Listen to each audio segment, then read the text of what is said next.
सबसे पहले तो दोस्तों नारायण एजुकेशन यूट्यूब चैनल में आप सभी का स्वागत है। तो दोस्तों अपना नारायण एजुकेशन पुराना जो चैनल था जिसमें करीब 1.5 लाख सब्सक्राइबर थे, 7 साल पुराना चैनल था।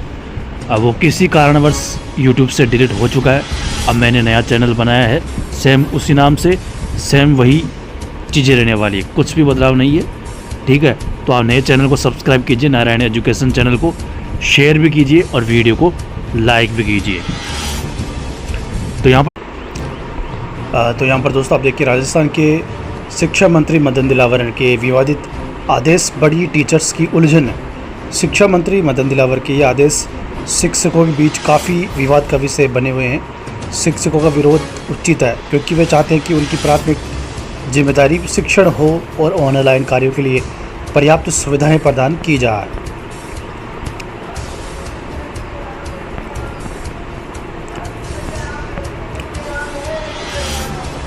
राजस्थान की बदला सरकार में शिक्षा मंत्री मदन दिलावर अक्सर अपने बयानों और आदेशों को लेकर सुर्खियों में रहते हैं। हाल ही में शिक्षा मंत्री द्वारा जारी किए गए आदेशों ने एक बार फिर शिक्षकों को उलझन में डाल दिया है। एक तरफ शिक्षा मंत्री ने शिक्षकों को ऑनलाइन सेवाओं का उपयोग करने और टॉपर छात्रों की फ़ोटो अपलोड करने के निर्देश दिए। दूसरी ओर प्रधानाचार्य के अलावा अन्य शिक्षकों का विद्यालयों में फ़ोन रखने पर प्रतिबंध लगा दिया गया है। वही शिक्षक इन आदेशों से उलझन में हैं और विरोध कर रहे हैं। उनका कहना है कि ऑनलाइन कार्य बिना एंड्रॉयड मोबाइल फ़ोन के संभव नहीं है। शिक्षकों का ये भी कहना है कि पीईओ के पास 2 बाबू और एक कंप्यूटर अनुदेशक उपलब्ध है जो ऑनलाइन कार्य कर सकते हैं। इससे शिक्षकों को शिक्षण कार्य करने में आसानी होगी और छात्रों को गुणवत्तापूर्ण शिक्षा मिल सकेगी। शिक्षा मंत्री मदन दिलावर ने हाल ही में नए शिक्षा शास्त्र को लेकर दिशा निर्देश जारी किए। इनमें मुख्य रूप से 6 से 18 वर्ष तक के ऑनलाइन हाउस होल्ड सर्वे, प्रत्येक छात्र से 5 पौधे लगाने और उसकी ऑनलाइन प्रविष्टि करने, प्रत्येक विद्यालय में ओपन पोस्टर बनाने और 4 टॉपर छात्रों की फ़ोटो अपलोड करने के निर्देश शामिल है। शिक्षकों की मांग यह है, शिक्षकों का कहना है कि इनमें से ज़्यादातर काम ऑनलाइन है जो बिना एंड्रॉयड मोबाइल फ़ोन के संभव नहीं है, इसलिए शिक्षकों का विरोध जायज़ है। वे चाहते हैं कि ऑनलाइन कार्य पीईओ के बाबू और कंप्यूटर अनुदेशक द्वारा की जाए। अन्य महत्वपूर्ण निर्देश,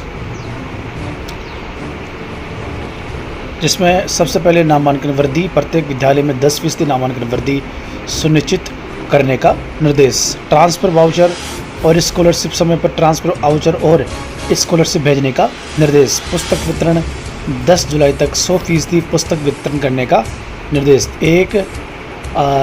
2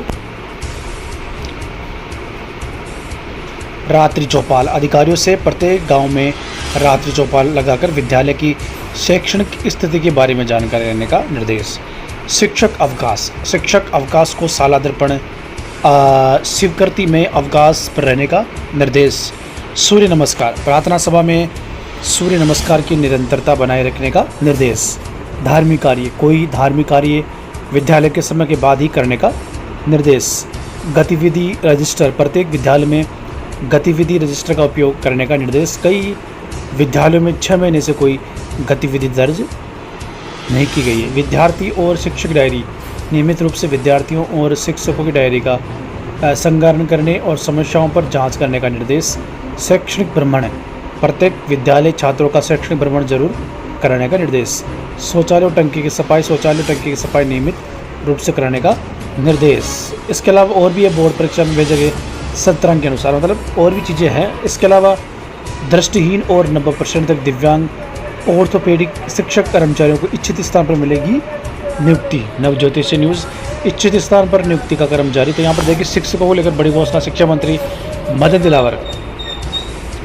शिक्षा विभाग में कार्यरत नेत्रहीन शिक्षकों कर्मचारियों को अब उनके इच्छित स्थान पर नियुक्ति दी जाए। इसके अलावा शिक्षा मंत्री मदन दिलावर ने 90% ऑर्थोपेडिक विकलांग और मुखबधिर की समस्या को देखते हुए उन्हें भी इच्छित स्थान पर लगाने का फैसला किया है। उन्होंने डीपीसी का काम प्रगतित होने और ट्रांसफर पॉलिसी सीएम के निर्देश में बनाने की बात भी कही है। सारे डीपीसी एक साथ करना संभव नहीं है, वही शिक्षक संगठनों की ओर से उठाई जा रही डीपीसी और ट्रांसफ़र पॉलिसी की मांग को लेकर शिक्षा मंत्री ने कहा कि डीपीसी लगातार हो रही है। उन्होंने विभाग संभालते ही सभी तरह की पेंडिंग डीपीसी करने के निर्देश दिए हैं। फिलहाल वाइस प्रिंसिपल की डीपीसी बनकर तैयार हो गई है, 2-4 दिन में उन्हें पोस्टिंग दे दी जाएगी। तो आपको पता होना चाहिए वाइस प्रिंसिपल मतलब फर्स्ट ग्रेड के 5700 पदों पर। इससे फ़ायदा फर्स्ट ग्रेड को होगा, वाइस प्रिंसिपल के पद भरेंगे, फर्स्ट ग्रेड के 5700 पद खाली हो जाएंगे, इसका मतलब ये होगा। दूसरी तरफ 10,000 पदों पर सेकंड ग्रेड की डीपीसी जारी है, फर्स्ट ग्रेड के पद भर जाएंगे 10,000 और दूसरी तरफ सेकंड ग्रेड के खाली हो जाएंगे। और अभी इसमें एक और डीपीसी, सबसे बड़ी डीपीसी होना बाकी है, वो है थर्ड ग्रेड से सेकंड ग्रेड 30,000 पदों पर डीपीसी पेंडिंग है, 4 सत्रों की।